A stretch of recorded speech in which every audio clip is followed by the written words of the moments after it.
नमस्कार दोस्तों, आज की इस वीडियो में हम पढ़ेंगे यूजीसी नेट हिंदी साहित्य के पाठ्यक्रम के अंतर्गत हिंदी कहानी में शामिल कमलेश्वर की कहानी राजा निर्बसिया। तो शुरू करते हैं कहानी। राजा निर्बसिया। एक राजा निर्बसिया थे। माँ कहानी सुनाया करती थी। उनके आसपास ही 4-5 बच्चे अपनी मुट्ठियों में फूल दबाए कहानी समाप्त होने पर गौरों पर चढ़ाने के लिए उत्सुक से बैठ जाते थे। आटे का सुंदर सा चौक पूरा होता। उसी चौक पर मिट्टी की 6 गौरें रखी जाती, जिनमें से ऊपर वाली के बिंदिया और सिंदूर लगता। बाकी 5 नीचे दबी पूजा ग्रहण करती रहती। एक ओर दीपक की बाती स्थिर सी जलती रहती और मंगल घट रखा रहता, जिस पर रोली से सथिया बनाया जाता। सभी बैठे बच्चों के मुख पर फूल चढ़ाने की उतावली की जगह कहानी सुनने की सहज स्थिरता उभर आती। एक राजा निर्बसिया थे। माँ कहानी सुनाया करती थी। उनके राज में बड़ी खुशहाली थी। सब वर्ण के लोग अपना अपना कामकाज देखते थे। कोई दुखी नहीं दिखाई पड़ता था। राजा के एक लक्ष्मी सी रानी थी, चंद्रमा सी सुंदर और राजा को बहुत प्यारी। राजा राजकाज देखते और सुख से रानी के साथ महल में रहते। मेरे सामने मेरे ख्यालों का राजा था राजा जगपति। तब जगपति से मेरी दांत काटी दोस्ती थी। दोनों मिडिल स्कूल में पढ़ने जाते। दोनों एक से घर के थे, इसलिए बराबरी की निपटी थी। मैं मैट्रिक पास करके एक स्कूल में नौकर हो गया और जगपति कस्बे के ही वकील के यहाँ मुहर्रिर। जिस साल जगपति मुहर्रिर हुआ, उसी वर्ष पास के गांव में उसकी शादी हुई, पर ऐसी हुई कि लोगों ने तमाशा बना देना चाहा। लड़की वालों का कुछ विश्वास था कि शादी के बाद लड़की की विदा नहीं होगी, ब्याह हो जाएगा और 7वीं भंवर तब पड़ेगी जब पहली विदा की सायत होगी और तभी लड़की अपनी ससुराल जाएगी। जगपति की पत्नी थोड़ी बहुत पढ़ी लिखी थी, पर घर की लीक को कौन मेटे। बारात बिना बहू के वापस आ गई और लड़के वालों ने तय कर लिया कि अब जगपति की शादी कहीं और कर दी जाएगी, चाहे कानी लूली से हो, पर वह लड़की अब घर में नहीं आएगी। लेकिन साल खत्म होते होते सब ठीक ठाक हो गया। लड़की वालों ने माफ़ी मांग ली और जगपति की पत्नी अपनी ससुराल आ गई। जगपति को जैसे सब कुछ मिल गया और सास ने बहू की बलाइयाँ लेकर घर की चाबियाँ सौंप दी। गृहस्थी का ढंग चार समझा दिया। जगपति की माँ न जाने कब से आस लगाए बैठी थी। उन्होंने आराम की सांस ली। पूजा पाठ में समय कटने लगा। दोपहरियाँ दूसरे घरों के आंगन में बीतने लगीं, पर सांस का रोग था उन्हें। सो एक दिन उन्होंने अपनी अंतिम घड़ियां गिनते हुए चंदा को पास बुलाकर समझाया था, बेटा, जगपति को बड़े लाल प्यार से पाला है। जब से तुम्हारे ससुर नहीं रहे तब से इसके छोटे छोटे हट को पूरा करती रही हूँ। अब तुम ध्यान रखना। फिर रुककर उन्होंने कहा था, जगपति किसी लायक हुआ है तो रिश्तेदारों की आंखों में करकने लगा है। तुम्हारे बाप ने ब्याह के वक्त नादानी की जो तुम्हें विदा नहीं किया। मेरे दुश्मन देवर जेठों को मौका मिल गया तो मार खड़ा कर दिया कि अब विदा करवाना ना कटवाना है। जगपति का ब्याह क्या हुआ, उन लोगों की छाती पर सांप लौट गया। सोचा घर की इज्जत रखने की आड़ लेकर रंग में भंग कर दें। अब बेटा, इस घर की लाज तुम्हारी लाज है। आज को तुम्हारे ससुर होते तो भला कहते कहते माँ की आंखों में आंसू आ गए और वह जगपति की देखभाल उसे सौंपकर सदा के लिए मौन हो गई थी। एक अरमान उनके साथ ही चला गया कि जगपति की संतान को 4 बरस इंतजार करने के बाद भी वह गोद में ना खिला पाई। और चंदा ने मन में सब्र कर लिया था, यही सोचकर कि कुल देवता का अंश तो उसे जीवन भर पूजने को मिल गया है। घर में चारों तरफ जैसे उदारता बिखरी रहती, अपनापा बरसता रहता। उसे लगता जैसे घर की अंधेरी एकांत कोठरियों में वह शांत शीतलता है जो उसे भरमा लेती है। घर की सब कुंडियों की खनक उसके कानों में बस गई थी। हर दरवाजे की चरमराहट पहचान बन गई थी। एक रोज राजा आखेट को गए। माँ सुनाती थी, राजा आखेट को जाते थे तो 7वें रोज जरूर महल में लौट आते थे, पर उस दफा जब गए तो 7वां दिन निकल गया पर राजा नहीं लौटे। रानी को बड़ी चिंता हुई। रानी एक मंत्री को साथ लेकर खोज में निकली और इसी बीच जगपति को रिश्तेदारों की एक शादी में जाना पड़ा। उसके दूर के रिश्ते के भाई दयाराम की शादी थी। कहा गया था कि 10वें दिन जरूर वापस आ जाएगा, पर 6ठे दिन ही खबर मिली कि बारात घर लौटने पर दयाराम के घर डाका पड़ गया। किसी मुखबिर ने सारी खबरें पहुंचा दी थी कि लड़की वालों ने दयाराम का घर सोने चांदी से पाट दिया है। आखिर पुश्तैनी जमींदार की इकलौती लड़की थी। घर आए मेहमान लगभग विदा हो चुके थे। दूसरे रोज जगपति भी चलने वाला था, पर इसी रात डाका पड़ा। जवान आदमी भला खून मानता है। डाके वालों ने जब बंदूकें चलाईं तो सबकी घीकी बन गई। पर जगपति और दयाराम ने छाती ठोंक कर लाठियां उठा ली। घर में कोहराम मच गया, फिर सन्नाटा छा गया। डाके वाले बराबर गोलियां दाग रहे थे। बाहर का दरवाजा टूट चुका था, पर जगपति ने हिम्मत बढ़ाते हुए हाँक लगाई, ये हवाई बंदूकें इन तेल पिलाई लाठियों का मुकाबला नहीं कर पाएंगी, खबरदार।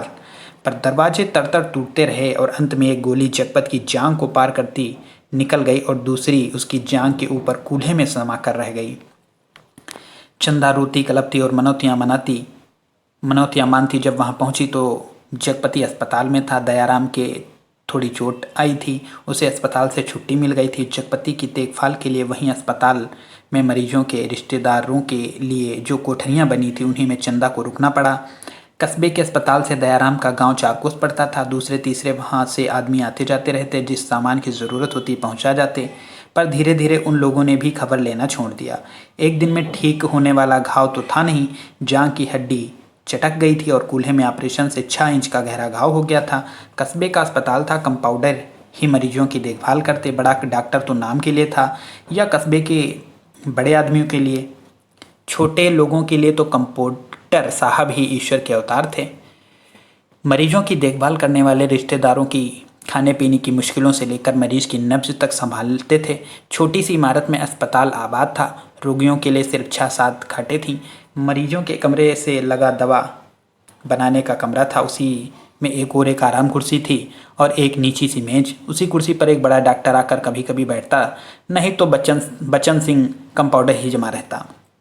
अस्पताल में या तो फौजदारी के शहीद आते या गिर गिरा के हाथ पैर तोड़ लेने वाले एक आध लोग। छठे छमा से कोई औरत दिख गई तो दिख गई, जैसे उन्हें कभी रोग घेरता ही न था।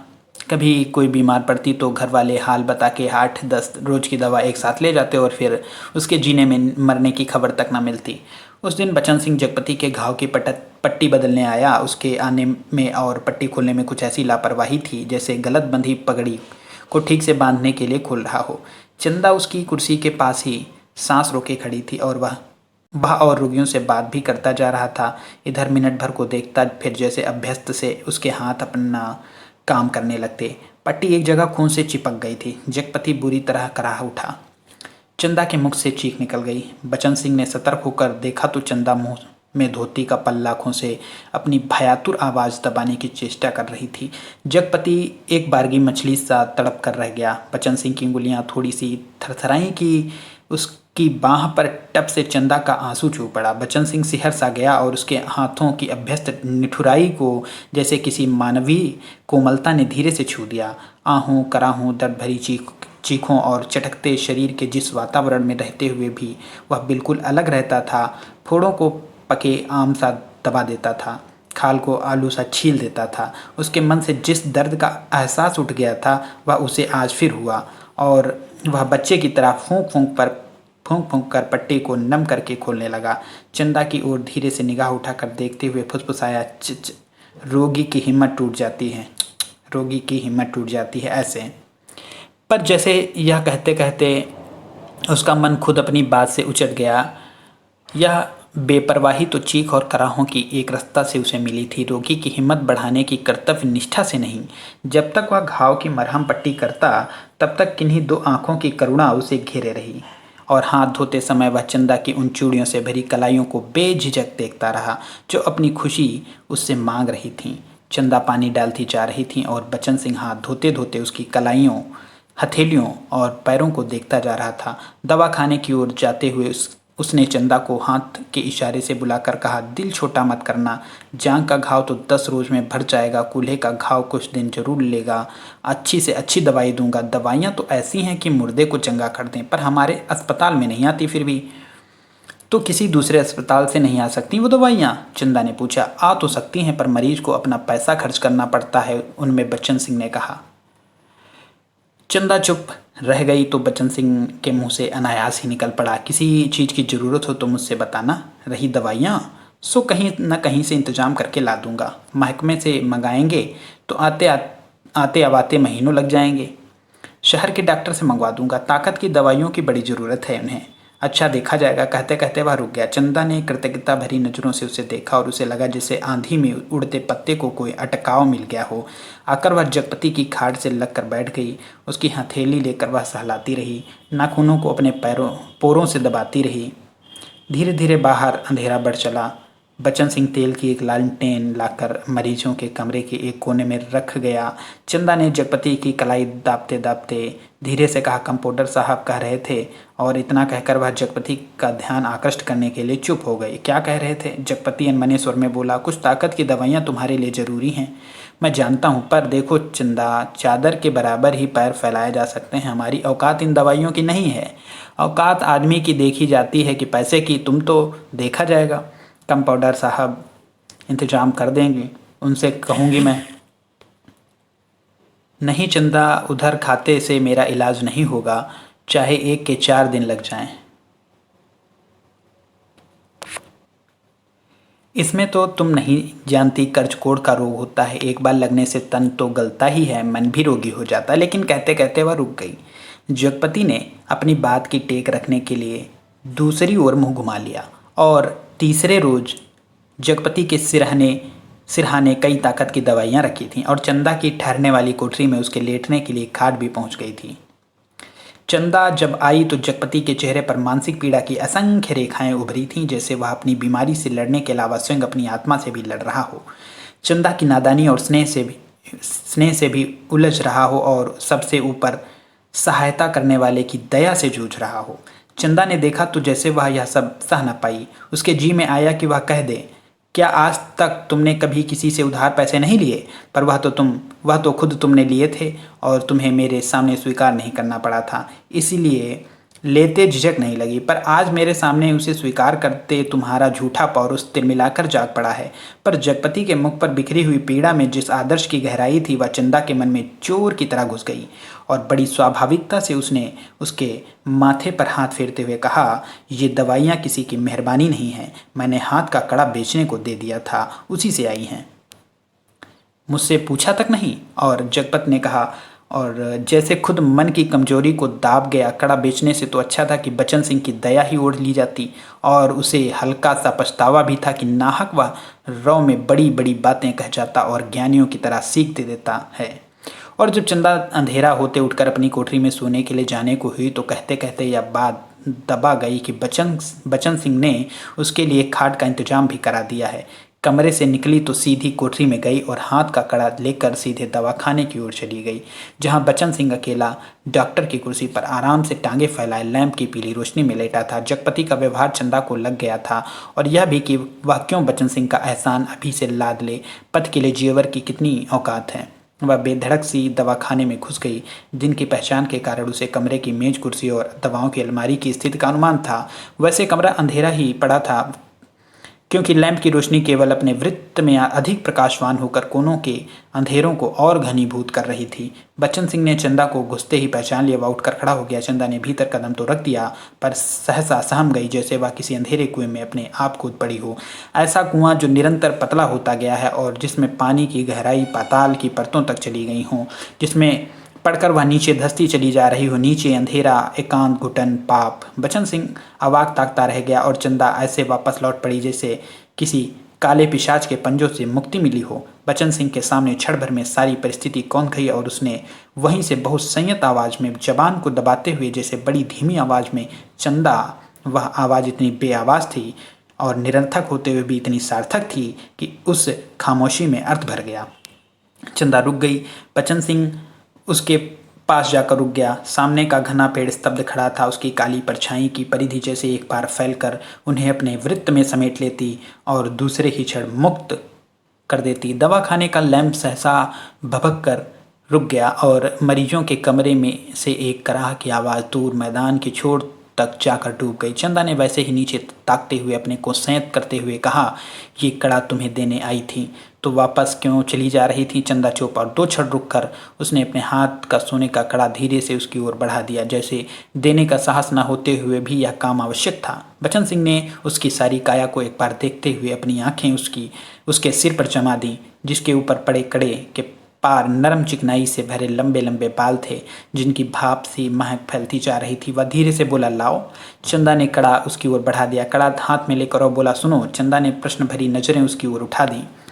उनमें झांकते हुए पर अपने हाथ से उसकी कलाई पकड़ते हुए उसने वह कड़ा उसकी कलाई में पहना दिया। चंदा चुपचाप कोठरी की ओर चल दी और बचन सिंह दवाखाने की ओर। कालिख बुरी तरह बढ़ गई थी और सामने खड़े पेड़ की काली परछाई गहरी पड़ गई थी। दोनों लौट गए, पर जैसे उस कालिख में कुछ रह गया था, छूट गया था। दवाखाने का लैंप जो जलते जलते एक बार भभका था, उसमें तेल न रह जाने के कारण बत्ती की लौ बीच से फट गई थी। उसके ऊपर धुएं की लकीरें बल खाती सांप की तरह अंधेरे में विलीन हो जाती थीं। सुबह जब चंदा जगपति के पास पहुंची और बिस्तर ठीक करने लगी तो जगपति को लगा कि चंदा बहुत उदास थी। क्षण में चंदा के मुख पर अनगिनत भाव आ जा रहे थे जिनमें असमंजस था, पीड़ा थी और निरीहता। कोई अदृश्य पाप कर चुकने के बाद हृदय की गहराई से किए गए पश्चाताप जैसी धूमिल चमक। रानी मंत्री के साथ जब निराश होकर लौटी तो देखा राजमहल में उपस्थित थे तो क्या देखा राजा महल में उपस्थित थे। उनकी खुशी का ठिकाना न रहा। माँ सुनाया करती थीं, पर राजा को रानी का इस तरह मंत्री के साथ जाना अच्छा नहीं लगा। रानी ने राजा को समझाया कि वह तो केवल राजा के प्रति टूट प्रेम के कारण अपने को न रोक सकी। राजा रानी एक दूसरे को बहुत चाहते थे, पर दोनों के दिलों में एक बात शूल सी गढ़ती रहती थी कि उनके कोई संतान न थी। राजवंश का दीपक बुझने जा रहा था। संतान के अभाव में उनका लोक परलोक बिगड़ा जा रहा था और कुल की मर्यादा नष्ट होने की शंका बढ़ती जा रही थी। दूसरे दिन बचन सिंह ने मरीजों की मरहम पट्टी करते वक्त बताया था कि उसका तबादला मैनपुरी के सदर अस्पताल में हो गया है और वह परसों यहाँ से चला जाएगा। जगपति ने सुना तो उसे भला ही लगा। आए दिन रोग घेरे रहते हैं। बचन सिंह उसके शहर के अस्पताल में पहुंच रहा है तो कुछ मदद मिलती ही रहेगी। आखिर वह ठीक तो होगा ही, और फिर मैनपुरी के सिवा कहाँ जाएगा। पर दूसरे ही क्षण उसका दिल अथक भारीपन से भर गया। पता नहीं क्यों चंदा के अस्तित्व का ध्यान आते ही उसे इस सूचना के कुछ ऐसे नुकीले कांटे दिखाई देने लगे जो उसके शरीर में किसी भी समय चुभ सकते थे, जरा सा बेखबर होने पर बींध सकते थे। और तब उसके सामने आदमी के अधिकार की लक्ष्मण रेखाएं धुएं की लकीर की तरह कांप कर मिटने लगी और मन में छिपे संदेह के राक्षस बाना बदल योगी के रूप में घूमने लगे। और 15-20 रोज बाद जब जगपति की हालत सुधर गई तो चंदा उसे लेकर घर लौट आई। जगपति चलने फिरने लायक हो गया। घर का ताला जब खोला तब रात झुक आई थी और फिर उनकी गली में तो शाम से ही अंधेरा भरना शुरू हो जाता था। पर गली में आते ही उन्हें लगा जैसे कि बनवास काटकर राजधानी लौटे हों। नुक्कड़ पर ही जमुना सुनार की कोठरी में सुरही फिंक रही थी, जिसके दराजदार दरवाजों से लालटेन की रोशनी की लकीर झांक रही थी और कच्ची तंबाकू का धुआं रूंधी गली के मुहाने पर बुरी तरह भर गया था। सामने ही मुंशी जी अपनी जिंगला खटिया के गड्ढे में कुप्पी के मध्यम प्रकाश में खसरा खतौनी बिछाए मीचान लगाने में मशगूल थे। जब जगपति के घर का दरवाजा खड़का तो अंधेरे में उसकी चाची ने अपने जंगल से देखा और वहीं से बैठे बैठे अपने घर के भीतर ऐलान कर दिया कि राजा निर्बसिया अस्पताल से लौट आए, कुलमा भी आई है। ये शब्द सुनकर घर के अंधेरे बरूठे में घुसते ही जगपति हाँफ कर बैठ गया। झुंझला कर चंदा से बोला, अंधेरे में क्या मेरे हाथ पैर तुड़वाओगी? भीतर जाकर लालटेन चला लाओ ना, तेल नहीं होगा इस वक्त, जरा ऐसे ही काम तुम्हारे कभी कुछ नहीं होगा, न तेल न। कहते कहते जगपति एकदम चुप रह गया और चंदा को लगा कि आज पहली बार जगपति ने उसके व्यर्थ मातृत्व पर इतनी गहरी चोट कर दी जिसकी गहराई की उसने कभी कल्पना भी न की थी। दोनों खामोश बिना एक बात के अंदर चले गए। रात के बढ़ते सन्नाटे में दोनों के सामने दो बातें थीं। जगपति के कान में जैसे कोई व्यंग से कह रहा था, राजा अस्पताल से लौट आए, और चंदा के दिल में वह बात चुभ रही थी, तुम्हारे कभी कुछ नहीं होगा।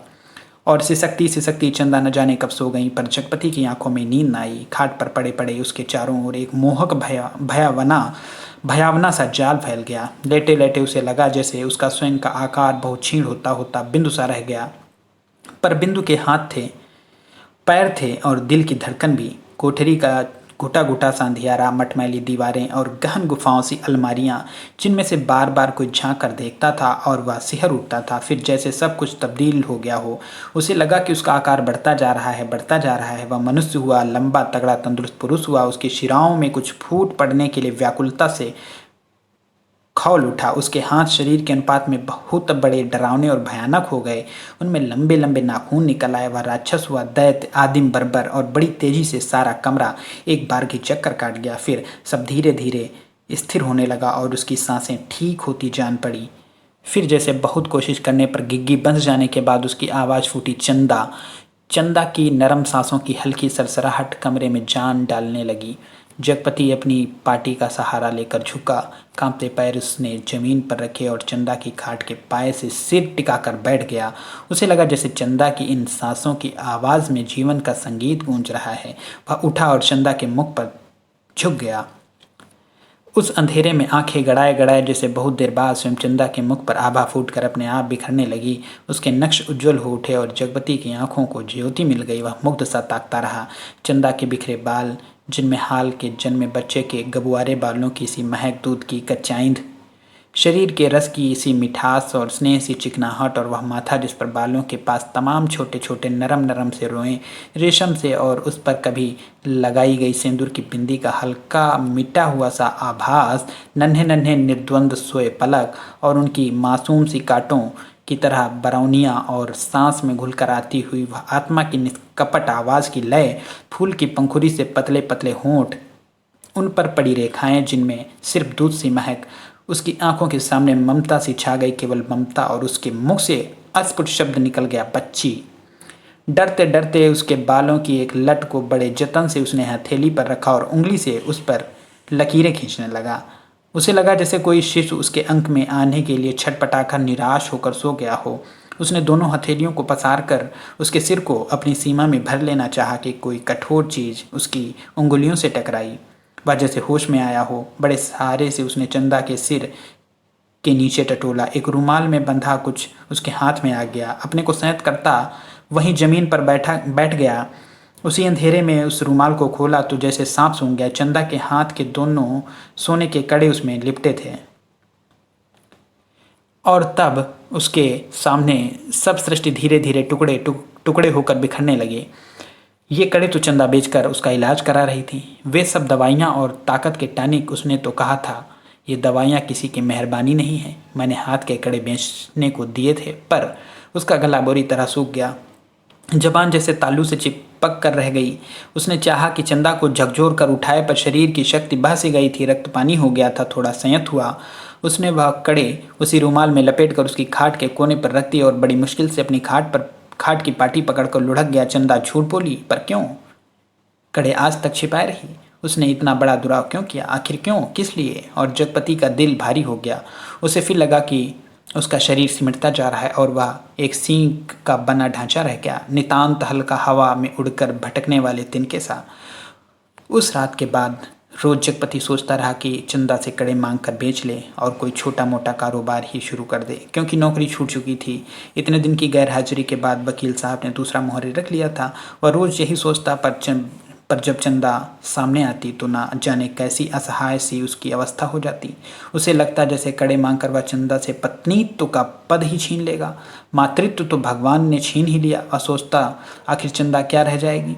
एक स्त्री से यदि पत्नीत्व के और मातृत्व छीन लिया गया तो उसके जीवन की सार्थकता ही क्या। चंदा के साथ वह यह अन्याय कैसे करे, उससे दूसरी आंख की रोशनी कैसे मांग ले। फिर तो वह नितांत अंधी हो जाएगी और उन कड़ों को मांगने के पीछे जिस इतिहास की आत्मा नंगी हो जाएगी, कैसे वह उस लज्जा को स्वयं ही उघार कर ढांप पाएगा। और वह इन्हीं ख्यालों में डूबा सुबह से शाम तक इधर उधर काम की टोह में घूमता रहता। किसी से उधार ले पर किस संपत्ति पर क्या है उसके पास जिसके आधार पर कोई उसे कुछ देगा। और मोहल्ले के लोग जो एक पाई पर जान देते हैं। कोई चीज़ खरीदते वक्त भाव में एक पैसा कम मिलने पर मीलों पैदल जाकर एक पैसा बचाते हैं।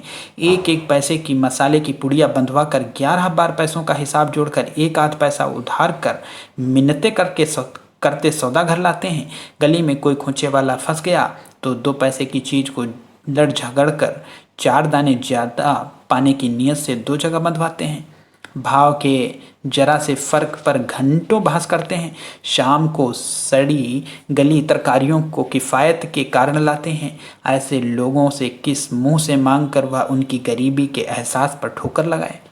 पर उस दिन शाम को जब वह घर पहुंचा तो बरूठे में ही एक साइकिल रखी नजर आई। दिमाग पर जोर डालने के बाद भी वह आगंतुक की कल्पना न कर पाया, पर जब भीतर वाले दरवाजे पर पहुंचा तो सहसा हंसी की आवाज़ सुनकर ठिठक गया। उस हंसी में एक अजीब सा उन्माद था और उसके बाद चंदा का स्वर, अब आते ही होंगे, बैठे ना 2 मिनट और। अपनी आंख से देख लीजिए और उन्हें समझाते जाइए कि अभी तंदुरुस्ती इस लायक नहीं जो दिन दिन भर घूमना बर्दाश्त कर सके। हाँ भाई, कमजोरी इतनी जल्दी नहीं मिट सकती, ख्याल नहीं करेंगे तो नुकसान उठाएंगे। कोई पुरुष स्वर था यह। जगपति असमंजस में पड़ गया, वह एकदम भीतर घुस जाए इसमें क्या हर्ज है। पर जब उसने पैर उठाए तो वे बाहर को जा रहे थे। बाहर बरूठे में साइकिल को पकड़ते ही उसे सूझ आई। वहीं से जैसे अनजान बनता बड़े प्रयत्न से आवाज़ को खोलता चिल्लाया, अरे चंदा, यह साइकिल किसकी है? कौन मेहरबान? चंदा उसकी आवाज़ सुनकर कमरे से बाहर निकलकर जैसे खुशखबरी सुना रही थी। अपने कंपाउंडर साहब आए हैं, खोजते खोजते आज घर का पता लगा पाए हैं, तुम्हारे इंतजार में बैठे हैं। कौन? बचन सिंह? अच्छा अच्छा, वही तो मैं कहूँ, भला कौन? कहता जगपति पास पहुंचा और बातों में इस तरह उलझ गया जैसे सारी परिस्थिति उसने स्वीकार कर ली हो। बचन सिंह जब फिर आने की बात कहकर चला गया तो चंदा ने बहुत अपनेपन से जगपति के सामने बात शुरू की। जाने कैसे कैसे आदमी होते हैं, क्यों, क्या हुआ, कैसे होते हैं आदमी? जगपति ने पूछा। इतनी छोटी जान पहचान में तुम मर्दों के घर में न रहते घुसकर बैठ सकते हो? तुम तो उल्टे पैरों लौट आओगे। चंदा कहकर जगपति के मुख पर कुछ इच्छित प्रतिक्रिया देख सकने के लिए गहरी निगाहों से ताकने लगी। जगपति ने चंदा की ओर ऐसे देखा जैसे यह बात भी कहने की या पूछने की है। फिर बोला, बचन सिंह अपनी तरह का आदमी है, अपनी तरह का अकेला होगा, पर कहते कहते चंदा रुक गई। आड़े वक्त काम आने वाला आदमी है, लेकिन उससे फ़ायदा उठा सकना जितना आसान है उतना, मेरा मतलब है कि जिससे कुछ लिया जाएगा उसे दिया भी तो जाएगा। जगपति ने आंखें दीवार पर गड़ाते हुए कहा और चंदा उठकर चली गई। उस दिन के बाद बचन सिंह लगभग रोज ही आने जाने लगा। जगपति उसके साथ इधर उधर घूमता भी रहता।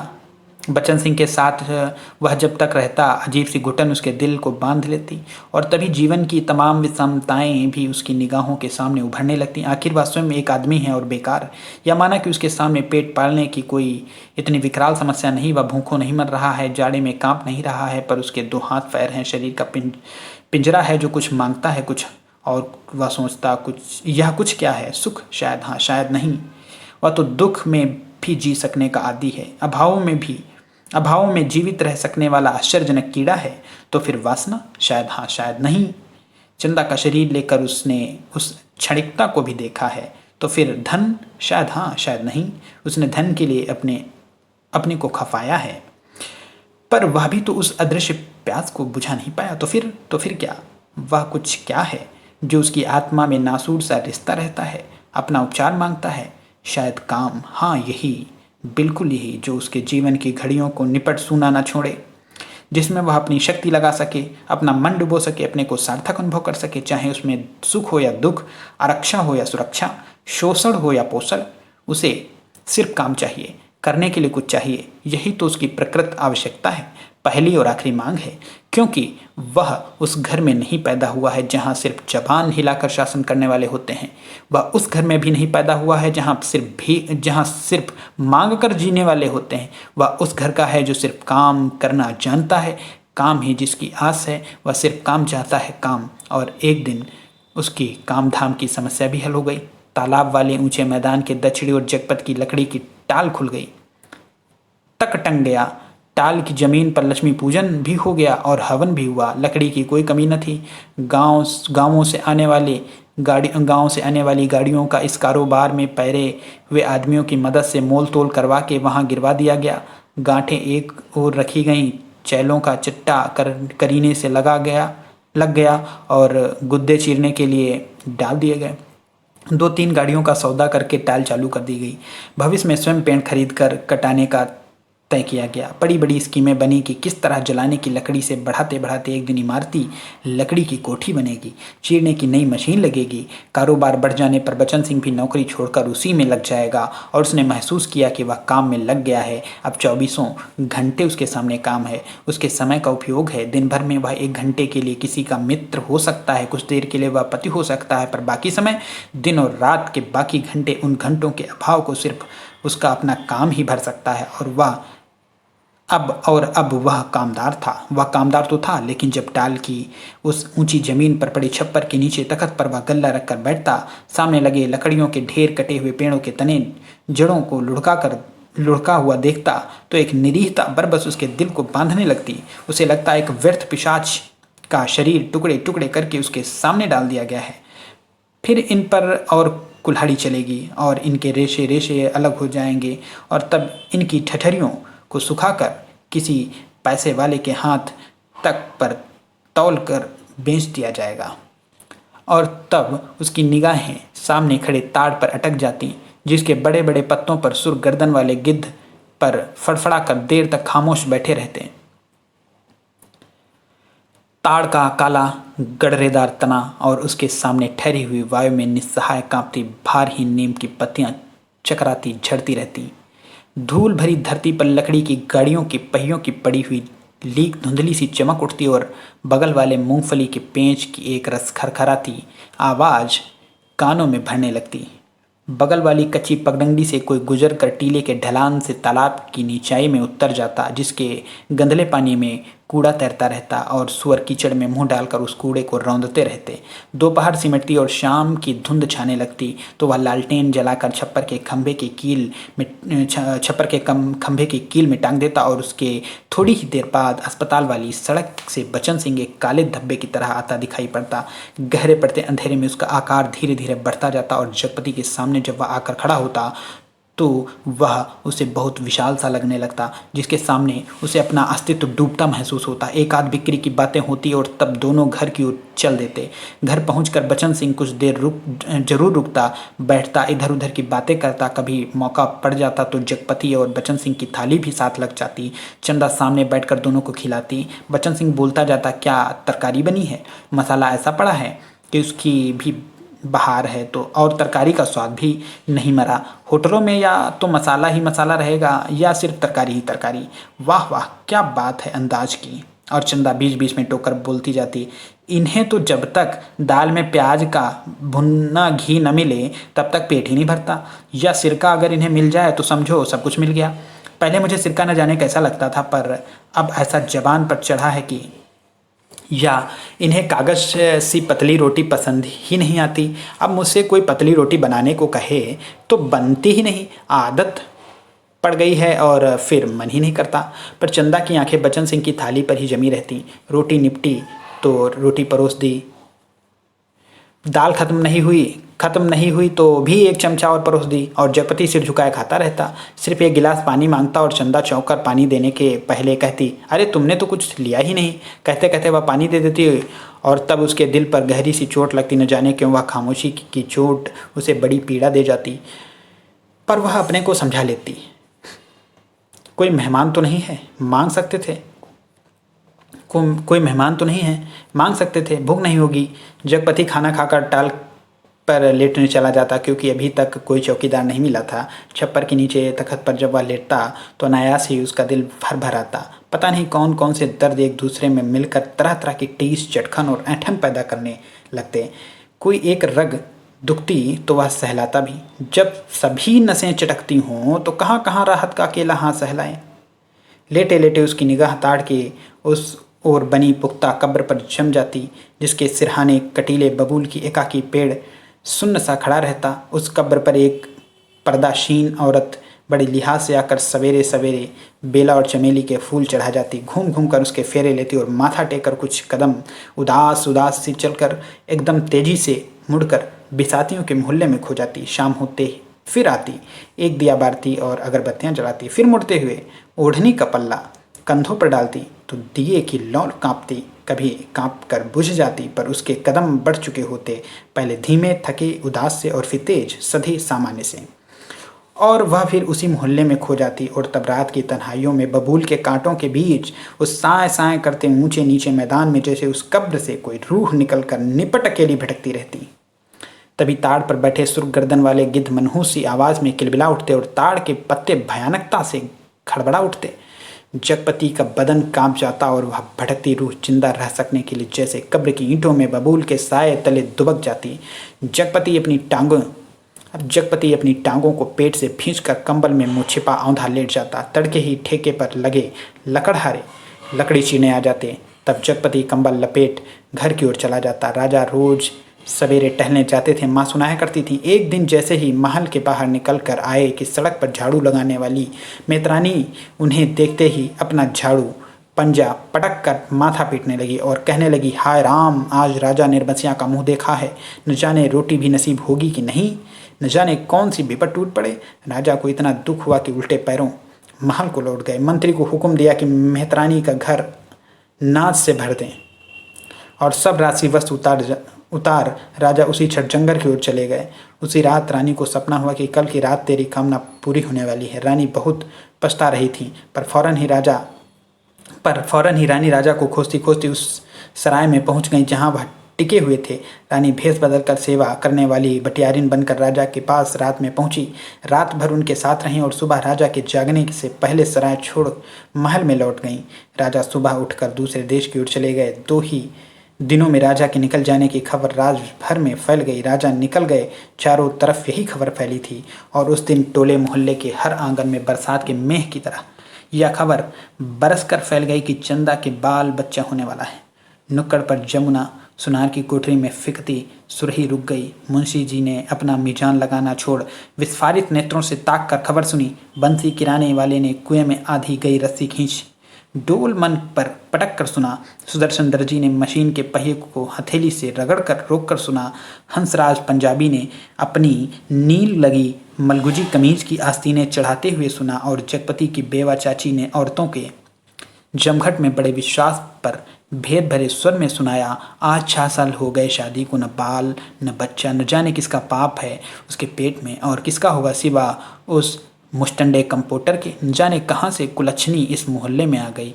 इस गली की तो पुश्तों से ऐसी मर्जाद रही है कि गैर मर्द औरत की परछाई तक नहीं देख पाए। यहाँ के मर्द तो बस अपने घर की औरतों को जानते हैं, उन्हें तो पड़ोसी के घर की जनानों की गिनती तक नहीं मालूम। या कहते कहते उनका चेहरा तमतमा आया और सब औरतें देवलोक की देवियों की तरह गंभीर बनी अपनी पवित्रता की महानता के बोझ से दबी धीरे धीरे खिसक गईं।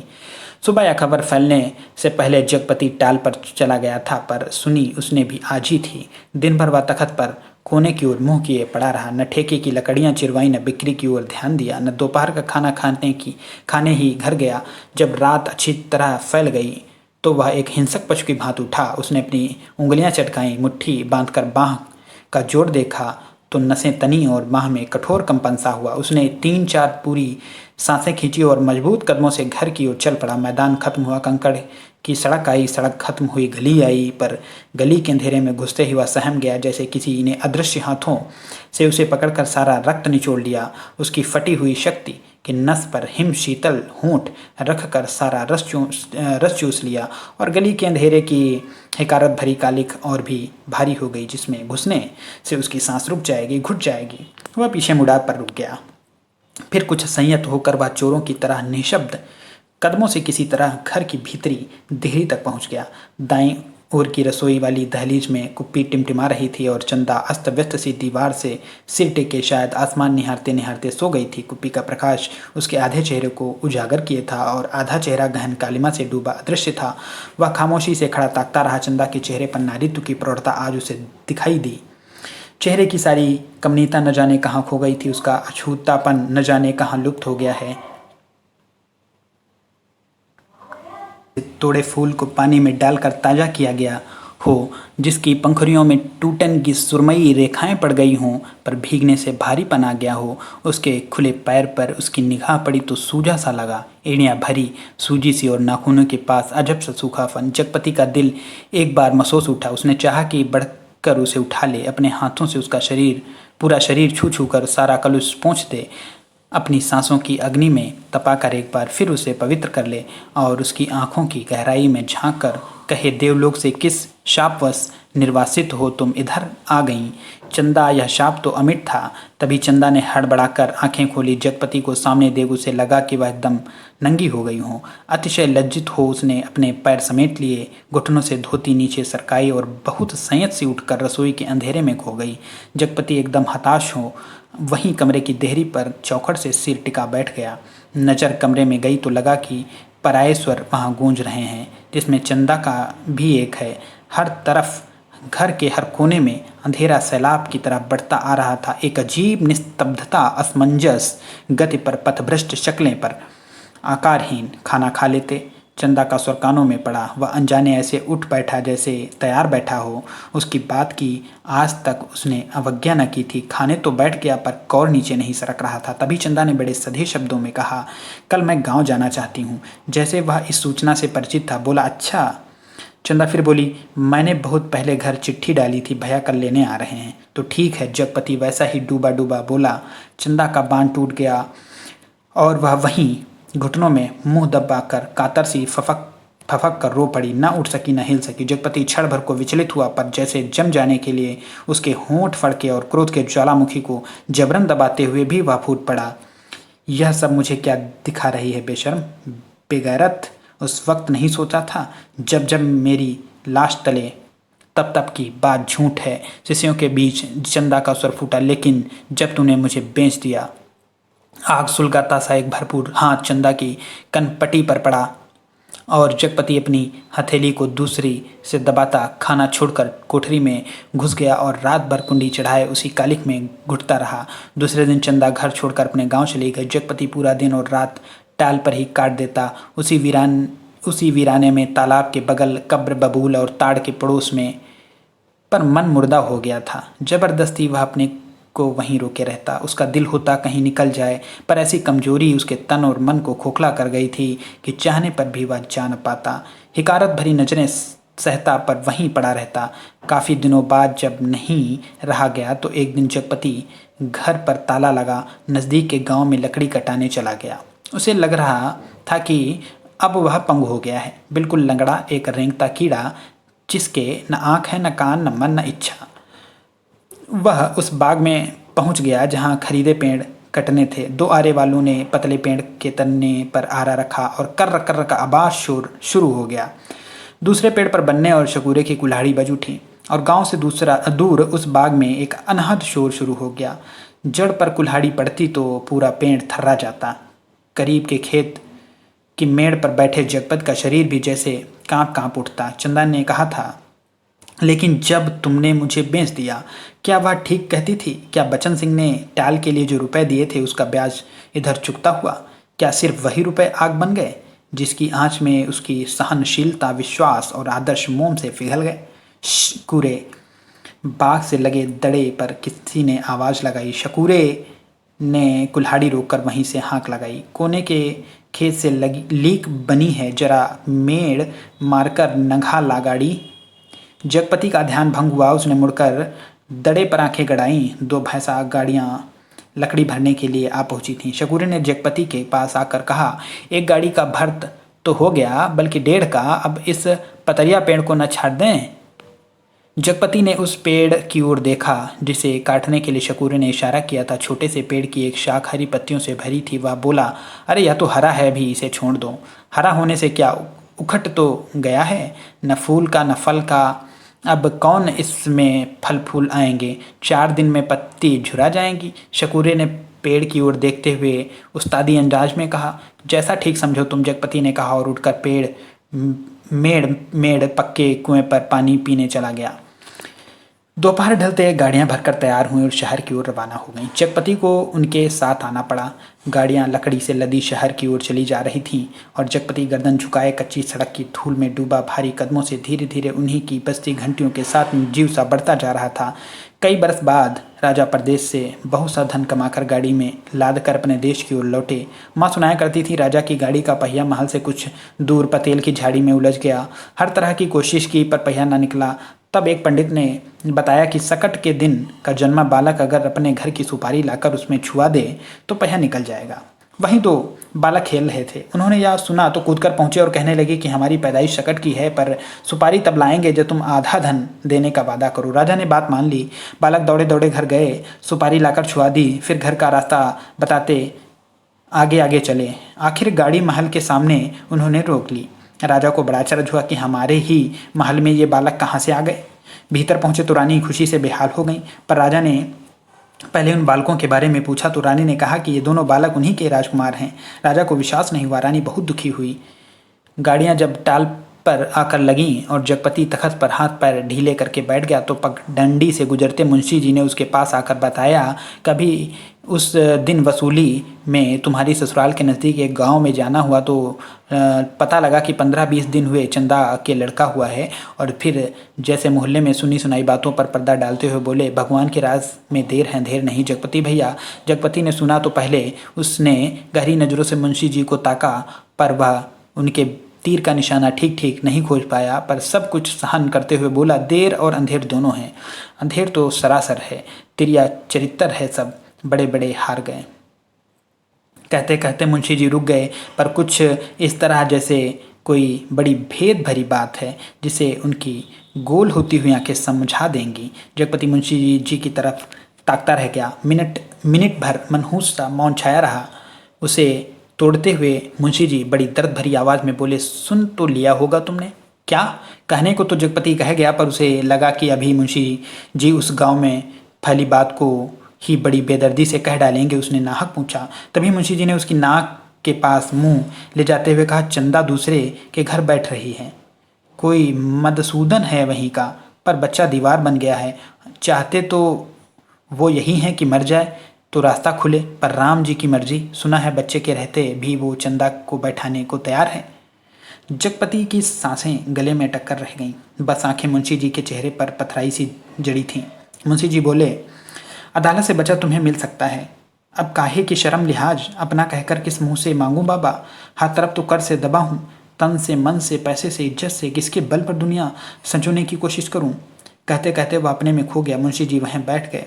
जब रात झुक गई तो जगपति के साथ ही मुंशी जी भी उठे, उसके कंधे पर हाथ रखे वह उसे गली तक लाए। अपनी कोठरी आने पर पीठ सहलाकर उसे छोड़ दिया। वह गर्दन झुकाए गली के अंधेरे में उन्हीं ख्यालों में डूबा ऐसे चला आया जैसे कुछ हुआ ही ना हो, पर कुछ ऐसा बोझ था जो न सोचने देता था और न समझने। जब चाची की बैठक में पास से गुजरने लगा तो सहसा उसके कानों में भनक पड़ी, आ गए सत्यानाशी कुलबोरन।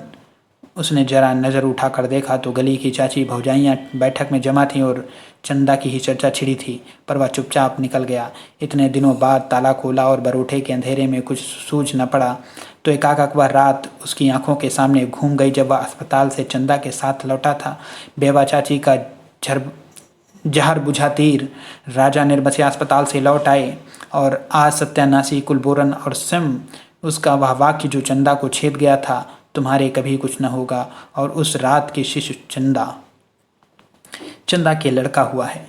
वह कुछ और जनती, आदमी का बच्चा न जनती, वह और कुछ भी जनती, कंकड़ पत्थर वह नारी न बनती, बच्ची ही बनी रहती उस रात की शिशु चंदा। पर चंदा यह सब क्या करने जा रही है? उसके जीते जी वह दूसरे के घर बैठने जा रही है। कितने बड़े पाप में ढकेल दिया चंदा को, पर उसे भी तो कुछ सोचना चाहिए। आखिर क्या? पर मेरे जीते जी तो यह सब अच्छा नहीं। वह इतनी घृणा बर्दाश्त करके भी जीने को तैयार है या मुझे जलाने को। वह मुझे नीच समझती है। कायर नहीं तो एक बार खबर तो लेती, बच्चा हुआ तो पता तो लगता, पर नहीं। वह उसका कौन है? कोई भी नहीं। औलाद ही तो वह स्नेह की धुरी है जो आदमी औरत के पहियों को साथ कर तन के दलदल से पार ले जाती है। नहीं तो हर औरत वेश्या है और हर आदमी वासना का कीड़ा। तो क्या चंदा औरत नहीं रही? वह जरूर औरत थी, पर स्वयं मैंने उसे नरक में डाल दिया। वह बच्चा मेरा कोई नहीं, पर चंदा तो मेरी है। एक बार उसे ले आता, फिर यहाँ रात के मोहक अंधेरे में उसके फूल से अधरों को देखता, निर्द्वंद सोए पलकों को निहारता, सांसों की दूध सी अछूती महक को समेट लेता।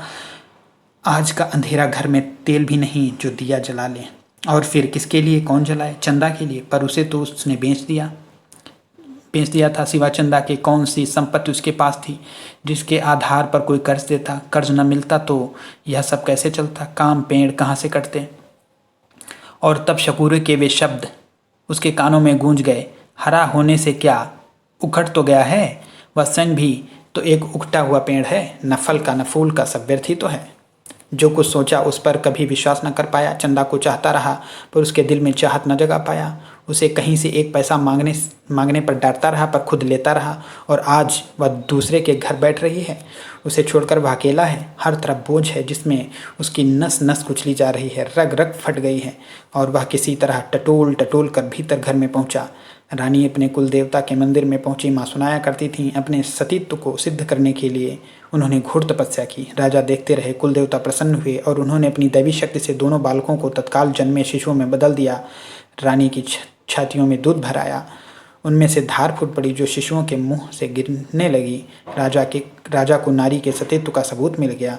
उन्होंने रानी के चरण पकड़ लिए और कहा कि तुम देवी हो, ये मेरे पुत्र हैं। और उस दिन से राजा ने फिर से राजकाज संभाल लिया। पर उसी रात जगपति अपना सारा कारोबार त्याग अफीम और तेल पीकर मर गया, क्योंकि चंदा के पास कोई दैवी शक्ति नहीं थी और जगपति राजा नहीं था, वह बचन सिंह कंपाउंडर का कर्जदार था।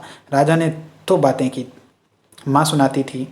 एक तो रानी के नाम से उन्होंने बड़ा मंदिर बनवाया और दूसरे राजा के नए सिक्कों पर बड़े राजकुमार का नाम खुदवा कर चालू किया, जिससे राजभर में अगले उत्तराधिकारी की खबर हो जाए। जगपति ने मरते वक्त दो पर्चे छोड़े, एक चंदा के नाम का, दूसरा कानून के नाम।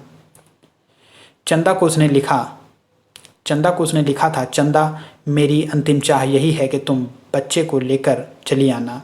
अभी 1-2 दिन मेरी लाश की दुर्गति होगी, तब तक तुम आ सकोगी। चंदा आदमी को पाप नहीं पश्चाताप मारता है। मैं बहुत पहले मर चुका था, बच्चे को लेकर जरूर चली आना। कानून को उसने लिखा था, किसी ने मुझे मारा नहीं है, किसी आदमी ने नहीं। मैं जानता हूँ कि मेरे जहर की पहचान करने के लिए मेरा सीना चीरा जाएगा। उसमें जहर है, मैंने अफीम नहीं रुपए खाए हैं, उन रुपयों में कर्ज का जहर था, उसी ने मुझे मारा है। मेरी लाश तब तक न जलाई जाए जब तक चंदा बच्चे को लेकर ना आ जाए, आग बच्चे से दिलवाई जाए बस। माँ जब कहानी समाप्त करती थीं तो आसपास बैठे बच्चे फूल चढ़ाते थे। मेरी कहानी भी खत्म हो गई है। 1954 कहानी समाप्त हुई।